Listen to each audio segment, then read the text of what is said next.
Hello, my name is Jean Smith. I was one of the very first people to go through the Expert Patients programme when it was first piloted, and I'm still a tutor. 10 years ago, I was ill and depressed. For a year I hardly went out of the house except to visit my doctor, and I'd cut myself off from all my friends.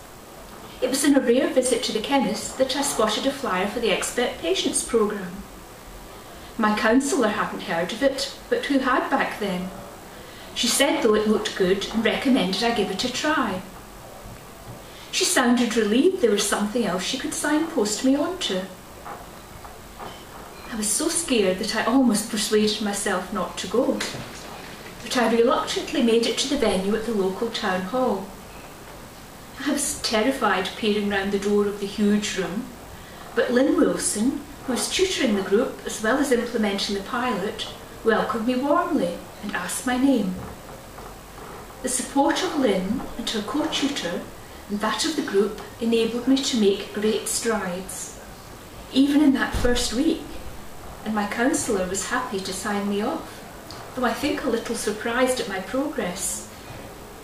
At the end of the 6 weeks, Lynn approached me to become a tutor, and I quickly agreed before I had a chance to change my mind. Tutor training was then undertaken by Lynn and another lady called, I think, Janet. The two of them were the programme. In those days, we had weekly training, undertaken at a local venue, in this case back at the town hall. Later tutors had the luxury of hotel stays. My first course was co-tutored with Lynn. There were no other experienced tutors at all, as we were only the second set of tutors to be trained. We were like a small, though growing family, and we all fitted round a couple of tables shoved together at our Christmas party. Fairly quickly, it seemed, we grew and grew, until I seem to remember our party required the use of a large venue with many tables. Janet left and Lynn was joined by Pat Holmes, who'd been one of the very first tutors trained.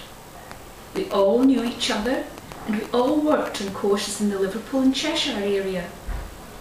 Until the programme went national and the primary care trusts took over, we were still able to keep that family feeling and had a huge sense of loyalty to Pat and Lynn.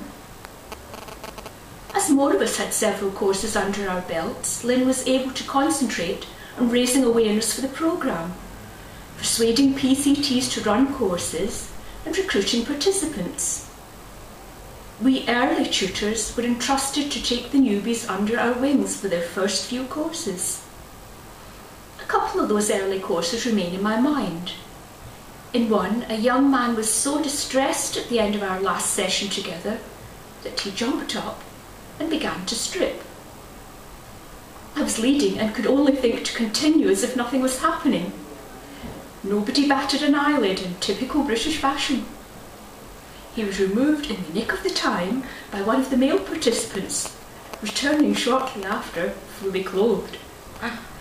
Another course was attended by a lady who had been no further than the garden since the death of her husband 6 months previously, and felt she had nothing to look forward to. As the weeks passed, the transformation was astonishing. She missed week 4, as her family were so pleased with her progress, they booked her a short break in Spain. At week 6, she announced her long-term goal. She was going to emigrate to Australia with her youngest son, and had already begun the arrangements. I have seen many transformations, but this remains perhaps the most dramatic to date. Lynn and Pat were always on the other end of the phone to share our problems and our triumphs too. As for me, the Expert Patients programme has given me my life back, to the extent that I have talked about self-managing on television and film, and have talked on health matters in both the House of Commons and the House of Lords. I also sit on the board of the National Dignity Council, and I'm an advisor or a chair on health policy for several national groups. My enthusiasm for the benefits of self-management has not abated, and I continue to champion the programme wherever I go.